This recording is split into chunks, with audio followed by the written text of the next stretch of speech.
بسم اللہ الرحمن الرحیم۔ اور مولانا زرگل صاحب تھے نا سیری مالٹا، تو جب لوگ چلے جاتے تھے ان کے سخا کوٹ تو حضرت دیکھ کے فرماتے دا پینز شپک پاگلان جارا روان دیتا، یہ 5-6 پاگل پر میرے گھر آ رہا۔ جی ہم ملتان سے آئے ہیں، یہ حضرت آپ سے ہم ملتان میں کوئی کام نہیں تھا کر لیتے، یہاں مجھے تنگ کرنے آئے، کیونکہ اول تو ان کے شان آدمی نہیں تھا دنیا میں، وہ اتنا بڑا آدمی تھا، دوسرا ان سے کوئی گفتگو نہیں کر سکتا تھا، تو نتیجتاً انہی کا وقت ضائع ہوتا۔ میں جب پہلی مرتبہ ملنے گیا، جب میں کراچی آیا مجھے پتہ چلا کہ دنیا کے اندر ایک قیمتی انسان ہے جو حضرت شیخ الہند مولانا محمود الحسن کا خاص شاگرد ہے۔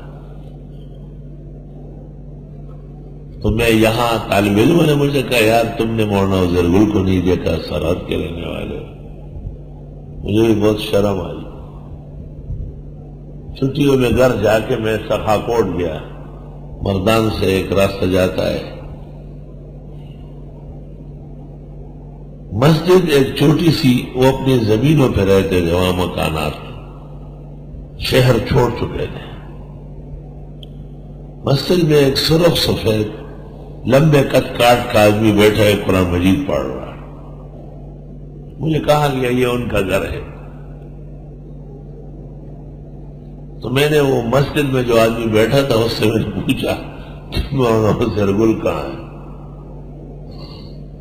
مجھے غصے سے دیکھا اور قرآن مجید رکھ کے میرے پاس آیا اور کہا کہ اگر وہ تمہیں ملے تو کیا کرو گے اس کے ساتھ؟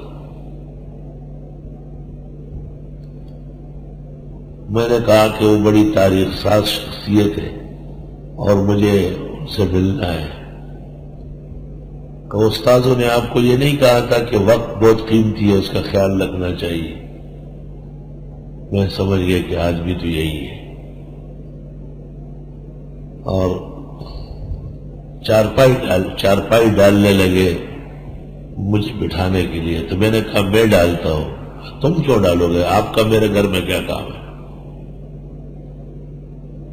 خیر پھر مجھ سے 2 منٹ بیٹھے نہیں تھے، پوچھا کہ صبح 9 بج رہے تھے، تقریباً 9:30 بجے، پوچھا کہ کھانا کھا کے جاؤ گے یا پہلے جاؤ گے؟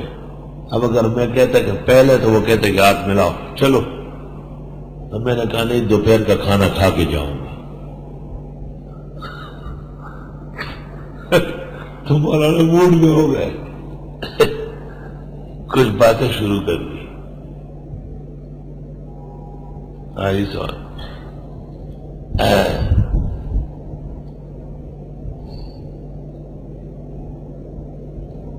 ہاں میں نے ان کا داماد تھا اور بھتیجا مولانا عبداللہ کا کاخیل ہمارا استاذ تھا۔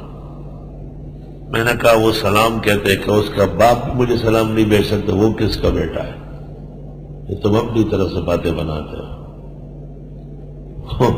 اب میں چاہا کہ یہ خوش ہو جائے، کسی طرح بات چیت شروع کرے۔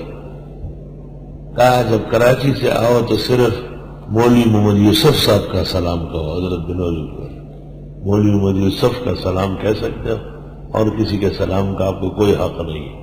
میں نے پاکستان بھر کے لوگوں کے سلام کا ٹھیکہ نہیں لیا۔ بیٹھ گئے، بات چیت شروع ہو گئی۔ اب واقعی ان سے تو ان کے پائے کا بزرگ بات کرے، 15-20 منٹ بعد اٹھ کے گھر گئے، واپس آ کے بیٹھ گئے 5-6 منٹ میں۔ جب 10 بج گئے مجھے کہا ہاتھ دھو لو، بیٹھو کھانا کھاؤ۔ سیدھے گھر سے 8 بڑی بڑی روٹیاں شکور میں، اور ایک اتنے بڑے کونٹے میں بہت عالیشان بہترین دال بنی تھی، اور اس پر گائے کا گھی اور کالا مرچ ڈلا تھا،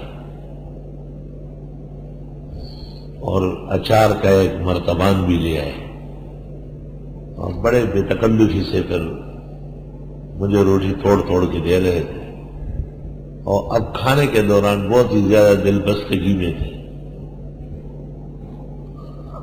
میں نے پوچھا کہ آپ مسجد میں قرآن شریف کا کون سا سپارہ پڑھ رہے ہیں؟ فرمایا کہ میں قرآن مجید یاد کرتا ہوں، کیونکہ مجھ سے اور کوئی کام ہوتا نہیں ہے، قرآن یاد کرنا بہت بڑا ثواب ہے۔ تو میرے یاد کرنے کا طریقہ یہ ہے کہ ایک آیت جب میری زبان پر جاری ہو جائے تو پھر آگے بڑھتا ہوں۔ اس طرح میں نے اب تک 15 یا 16 مرتبہ قرآن مجید یاد کر لیا ہے، پورا ہو کے پھر شروع کرتا ہوں۔ خیر یہ تو بات ختم ہو گئی۔ اگلی مرتبہ جاتے وقت میں نے استاد مولانا عبدالحنان سے کہا کہ آپ ہمارے ساتھ چلے، وہ بہت بڑی ہستی ہے اور بڑا گرانی محسوس کرتے ہیں، یہ اچھی بات نہیں ہے۔ حضرت نے کہا بہت اچھا، میں چلوں گا۔ اس دفعہ چلنے میں ہمارے ساتھ مزمل بھائی بھی تھے، غالب مزمل بھائی، تو حضرت گھر میں تھے، اطلاع کر دی گئی کہ جہانگیرے سے لوگ آئے، تو استاد مولانا لطف اللہ صاحب بھی جہانگیرے کے تھے، اور ان کے بیٹے قاضی حسین احمد کے ماموں کے بیٹے وہ متہم تھے مودودیت میں۔ تو جب باہر آ کے بیٹھ گئے، مولانا عبدالحنان کو دیکھ کے فرمایا میں سمجھا کہ وہ دوسری پارٹی نہ آئی ہو، جماعت اسلامی والے۔ پھر فرمایا کہ مولوی لطف اللہ خود تو بہت بڑا عالم ہے، ان سے تو خطرہ نہیں ہے، لیکن یہ چوکرے ووکرے یہ شاید دنیا کے لیے اس جماعت میں شامل ہے، تو یہ ٹھیک بات نہیں ہے۔ تو میں نے گزارش کی کہ کراچی کا ایک مہمان ہے، اگر گفتگو اردو میں ہو جائے فوراً اردو میں شروع کر لی۔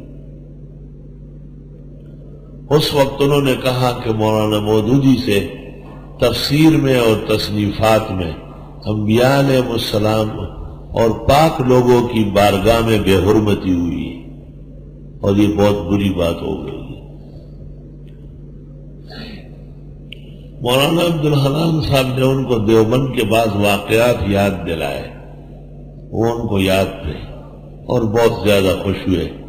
اب کے مولانا عزیر گل وہ پہلے والے عزیر گل نہیں ہے۔ حضرت مولانا عبدالحنان صاحب کا غیر معمولی اکرام کر رہے ہیں۔ مولانا نے تو ان کو کہا کہ حضرت آپ تو حضرت شیخ الاسلام کے ساتھ ہوتے تھے، ہم تو طالب علم تھے، ہماری کوئی حیثیت نہیں۔ فرمایا یہی کافی تھا کہ آپ دیوبند پڑھنے گئے تھے، اور مولانا مدنی کے بخاری ترمذی میں بیٹھتے تھے۔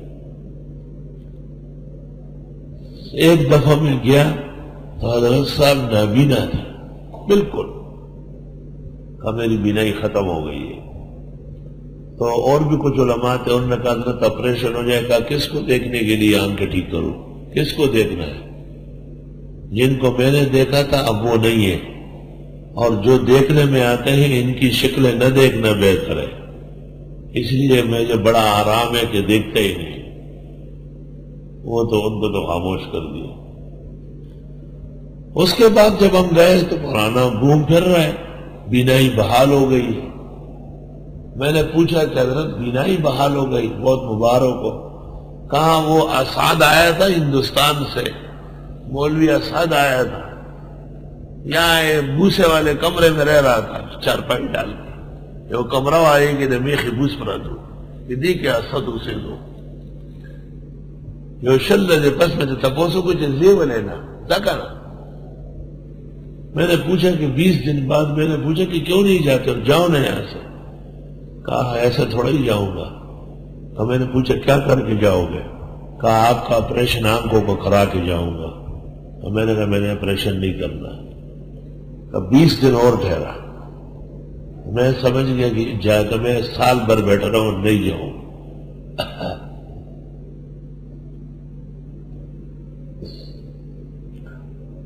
یہاں تک بیان کر کے پھر مولانا عزیر گل صاحب رونے لگے اور فرمایا مولانا حسین احمد کا بیٹا بھی وہی حسین احمد ہے، محبت کا پیکر ہے۔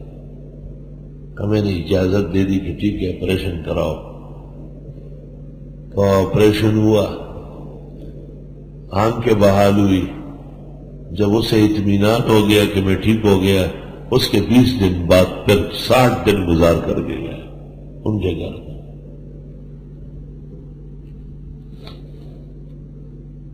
اللہ تو فرمایا کہ اسعد مدنی تب ہندوستان روانہ ہوا کہ میری آنکھوں کی روشنی بحال کرا کے چلا گیا۔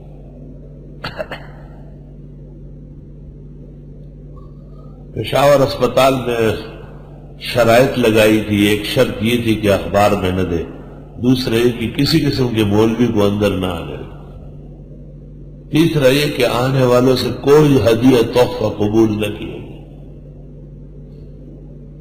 اور چوتھا یہ کہ میری بیمار پرسی کا جواب میرا بیٹا یا پوتا بالکل نہ دے۔ تمہیں کیا حق ہے میرے جب؟ ان سے کہو منع کیے، جاؤ یہاں سے۔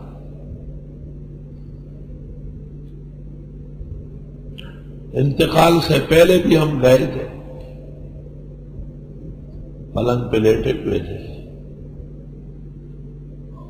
اس وقت یہ بات ارشاد فرمائی کہ ایک ہی وصیت کو جی چاہتا ہے کہ اکوڑے اور نوشہرہ کے درمیان میں جو پہاڑ ہے اس کے نیچے میری تدفین ہو جائے، اور جب جنازے کے لوگ منتشر ہو جائے تو میری قبر پر بلڈیزر گھما کر اس کو ہمیشہ کے لیے ختم کر دیا جائے، تاکہ کسی مخلوق کو پتہ ہی نہ چلے کہ یہاں کون رہا۔ توبہ توبہ، تواضع اور بندگی کا اثر اس شخص پر نئی مثال ہے دنیا میں۔ اس ہندوستان انگریز ڈائری کے اوپر مقدمہ لکھا ہے اسعد مدنی نے، مولانا وزیر گل پر بعض اعتراضات کے جوابات دیتے ہوئے اخیر میں لکھتے ہیں،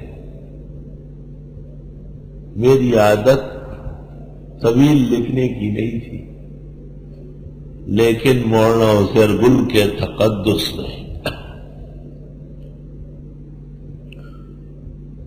حضرت مولانا وزیر گل کے تقدس نے مجھے طویل لکھنے پر مجبور کر دیا۔ اور پھر مولانا اسد لکھتے ہیں، لذیذ بود حکایت دراز تر گفتہ، کہ مولانا وزیر گل کی مدافعت اور ان کے تقدس پر لکھنا یہ بہت لذیذ حکایت تھی، اس لیے میں نے بھی اس کو طول دے دی۔ السلام علیکم ورحمۃ اللہ وبرکاتہ۔ محترم ناظرین کرام، مفتی اظہر ولی خان صاحب کی ویڈیو دیکھنے کے لیے اور سننے کے لیے، ان کے بیانات کو سننے کے لیے ہمارے چینل کو سبسکرائب ضرور کر لیں۔